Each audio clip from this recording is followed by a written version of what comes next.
Welcome along, fellow time travelers and strange historians. This time around, we're going to check out some of my favorite photos of pop and rock star homes. You're going to see some really cool snaps, some of which you may have never seen before. Before I begin, please like and share the show and subscribe to my channel and hit the notification bell. Now please join me around the campfire.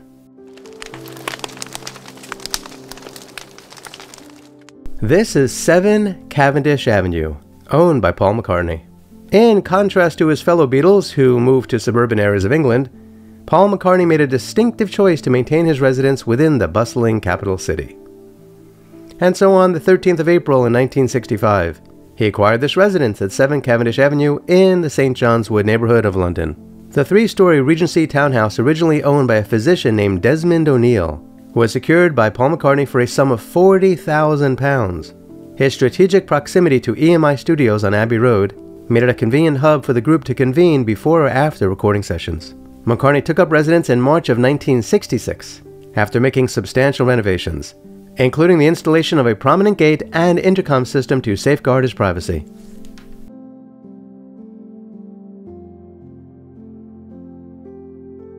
This is Blossomwood Farm, owned by Paul McCartney. He made his move to Blossomwood Farm in Peasmarsh back in 1973, when he chose this tranquil East Sussex village as the ideal place to raise his 5 children away from the public eye. The 160-acre property is situated in a charming small village nestled in the heart of the countryside. The estate hosts a variety of crops, including wheat, rye, and peas. Sir Paul also has a fir tree on the estate, which was gifted to him by George Harrison. Paul recently revealed his venture into cultivating hemp on the estate. Blossomwood Farm has earned the distinction of being the 6th most frequently searched celebrity residence on the internet, which I am sure many of you are about to do, but please wait until after you watch this video. This is the Wick, owned by Pete Townsend. Constructed in 1775 by architect Robert Milne for Lady St. Aubyn, this residence served as the cherished family abode of the distinguished actor Sir John Mills for a substantial period. In 1971, ownership was transferred to Ronnie Wood, a member of the rock band Faces and subsequently a member of the iconic Rolling Stones. In 1996, the property changed hands once more and came under the ownership of Pete Townsend, a prominent figure associated with the legendary rock band The Who. In 2021, this historic residence was sold for a notable sum of £15 million.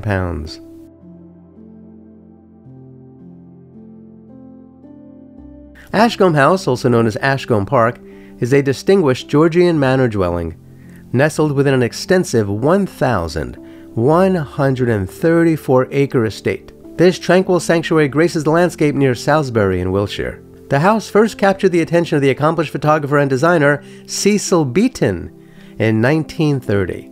He leased Ashcombe House at a nominal annual rate of £50, contingent upon Beaton's commitment to restoring the nearly dilapidated estate. Cecil Beaton absolutely loved living there, but regrettably his lease concluded in 1945. In 2001, Ashcombe House was made available for sale, marking the first time it had entered the open market since shortly after World War I. The sale attracted a lot of attention, and it was Madonna and her husband at the time, a gentleman named Guy Richie, who ultimately secured its ownership. Much like Cecil Beaton, the couple found themselves captivated by the charm of the house during their initial encounter. Following their divorce, Madonna allowed her husband to keep the estate, which, as of the time of this recording, I believe he still owns. This is another Ashcombe House. This one is in Somerset. It was once the home of Peter Gabriel. Located in the idyllic village of Swainswick, to the northeast of Bath in Somerset, England, Ashcombe House stands as a splendid example of a Gothic Revival country estate. This architectural gem has been granted Grade 2 listing. During the years spanning from 1978 to 1987, the renowned musician Peter Gabriel and his family called Ashcombe House their home. During his residence, he embarked on the transformation of the property's barn into a personalized home studio, while being the creative space where he crafted 3 of his musical albums. This is Paisley Castle. It was owned by Phil Spector. Situated in Alhambra, a city nestled within the San Gabriel Valley region of Los Angeles County, the musical genius Phil Spector acquired this property that spans an impressive 10,590 square feet. Paisley Castle was constructed in 1925 and features a lavish configuration comprising of 10 bedrooms and 11 bathrooms. Perched atop a knoll on nearly 3 acres of gated land, the castle affords breathtaking 360-degree vistas of the San Gabriel Valley.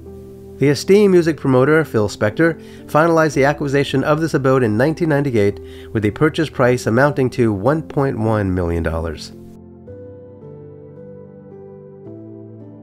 This is Paisley Park Studios. It was owned by Prince. It's located in Chanhassen, Minnesota. Today it is a cutting-edge recording studio, an operational museum, and a live performance venue. But over the course of nearly 3 decades, this facility not only housed Prince, but also served as one of his residences, an artistic haven, and a production hub. Paisley Park, of course, deserves its very own dedicated video. And so it shall have one, right here on this channel. This is Ridinghurst. It was owned by Ringo Starr. Situated close to Cranley in Surrey, Ridinghurst encompasses an expansive 200 acres of land, featuring serene lakes, meticulously maintained formal gardens, and an equestrian training facility. If you know if Ringo rides horses, please let me know in the comments below. Back in 1999, the renowned Beatles drummer and his wife, Barbara Bach, acquired the Grade 2 listed Jacobian Mansion for a sum of £2 million. Yeah, I know, some people say Jacobian. Say Jacobian if you want. I don't care. I say Jacobian. How do you pronounce draw or mirror? Okay, we're not all going to say things the same way. Jacobian Mansion. There, done. Let's move on. This historic 17th century estate offers an array of amenities, including a private cinema, an elegant entrance lodge, a charming cottage, a coach house, an indoor swimming pool, and a well-equipped gym. And if you think this is the property for you, well, I'm sorry, it's too late. Somebody else already bought it. But maybe it'll come up on the market again someday.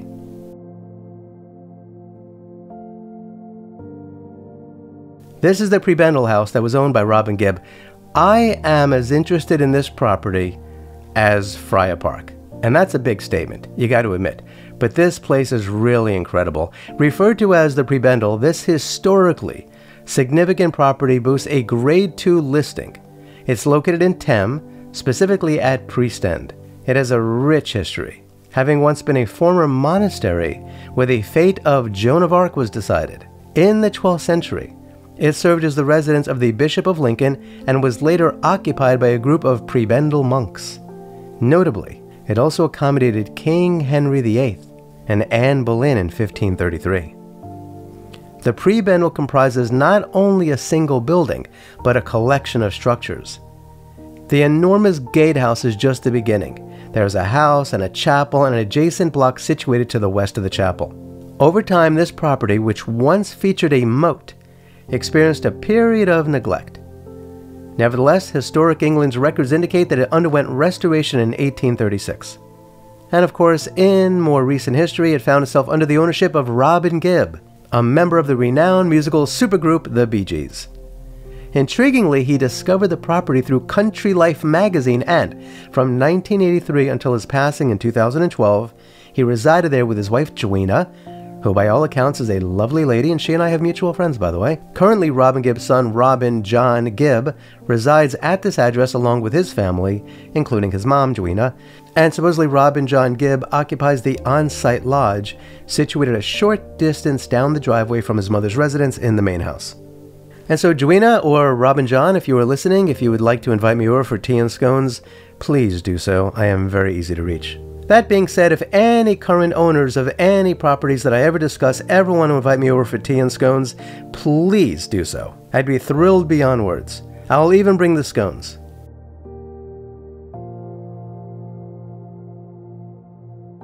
This is Holmur Manor, owned by Roger Daltrey.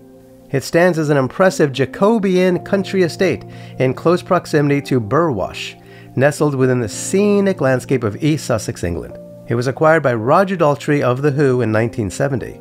The roots of Holmur Manor trace back to its original construction in 1610.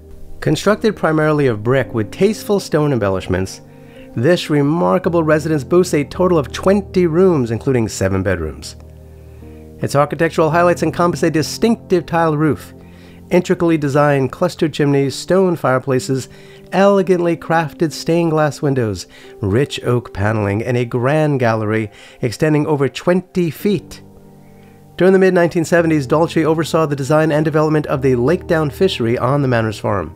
Additionally, a recording studio was installed within one of the barns of the estate. And so yeah, he purchased this incredible estate in 1970, and as I've mentioned before, and I don't know why people want to argue about this sort of thing, but George Harrison wasn't the only wealthy rock star who was able to purchase an incredible English country estate around 1970. Plenty of others did so too. And I know lots of people like to think that George Harrison was the only one who could afford to take care of Friar Park, but it simply isn't true. Thank goodness George Harrison bought Friar Park. We're all happy that he did. But if we're going to be honest, he wasn't the only rock star with a lot of money who could have bought it and who could have restored it to its former glory. This is Mill Hanger, owned by Roger Taylor. This is an incredible place. Located just 1 mile from Thursley, the impressive and historically significant Mill Hanger residence commands a striking, elevated position encircled by its extensive grounds that offer breathtaking vistas. This estate encompasses a captivating hidden valley featuring a meandering stream, a serene lake, a former mill house, beautifully landscaped gardens, and adjacent woodlands adorned with vibrant spring flowers, and it's teeming with wildlife. This estate was erected in 1907. Roger Taylor owned this incredible arts and crafts style home from 1979 until 2003. The main house itself has 7 bedrooms, 5 reception rooms, 4 bathrooms, a well-equipped gym, a cinema, and a game room. The gardens have a tennis court, a swimming pool, a jacuzzi, a steam room, stables with 10 spacious boxes, a hay barn, and storage facilities. There's also a party barn and a 6-car open bay garage. In total, this estate spans approximately 74 acres, which offers a harmonious blend of natural beauty and luxurious living. This is Richmond Park. It was owned by Ronnie Wood. It is a splendid Gothic-style mansion. It was originally commissioned by Queen Victoria as a hunting lodge for Prince Albert. The residence is on 2.3 acres and situated a mere 9 miles from the heart of London. Yet as you can see, it exudes the ambiance of a countryside estate. The property adjoins the expansive 2,500-acre Richmond Park, which is the largest among London's 8 royal parks, where red and fallow deer freely wander. A discreet boundary wall ensures the deer's presence without impeding the picturesque views. The principal residence alone covers a substantial 12,295 square feet. Remember, that's just for the main house. It features an opulent reception room, an exquisite dining area, a stylish bar, and even a billiards room. But the splendor doesn't stop there. The principal residence alone covers nearly 13,000 square feet. When Ronnie and his then-wife Jo bought the wisteria-clad property in 1997, the secluded grounds hadn't been touched since the 1970s. After the couple split up and Ronnie moved out in 2008, Jo gave the house another makeover and it sold in 2010 for nearly $14 million. If you want to see more images of some of these homes and learn more about them, please check out some of the individual videos here on my channel. So, what do you think of these incredible homes? If you were rolling in dough, would you live in any of those places? If so, which one? Let me know in the comments below. By the way, I don't know who took some of the photos that I've shown in the show, so if you do, will you kindly let me know, so I can respectfully give them the credit they deserve. At this point, I'd like to thank you for joining me on this time travel adventure to check out some of my favorite photos of historic rock and pop star mansions. Kindly remember to like, share, and subscribe, and hit the notification bell, because there will be more videos like this one, and I hope you check those out too. Please check out the links below to learn how to support my research and productions. Specifically, I'd really appreciate it if you could become a member of my channel and or join me on Patreon. You could also leave a super thanks in the comments below. By the way, if you're wondering what goes on Patreon, that's where my podcast is, where I read really cool vintage books about historic homes and gardens and people and places. So if you like that sort of thing, please join me on Patreon or become a member of this channel. Kindly be kind to all non-human animals and please don't eat them. They don't like that. Remember, for the benefit of compassion for all living things and their own health, all of the Beatles and other brilliant people throughout history have chosen a plant-based diet. And please do yourself a favor and go to a local shelter and adopt a cat or a dog. You and they will be very glad that you did. Until next time, I wish you safe travels on all your journeys.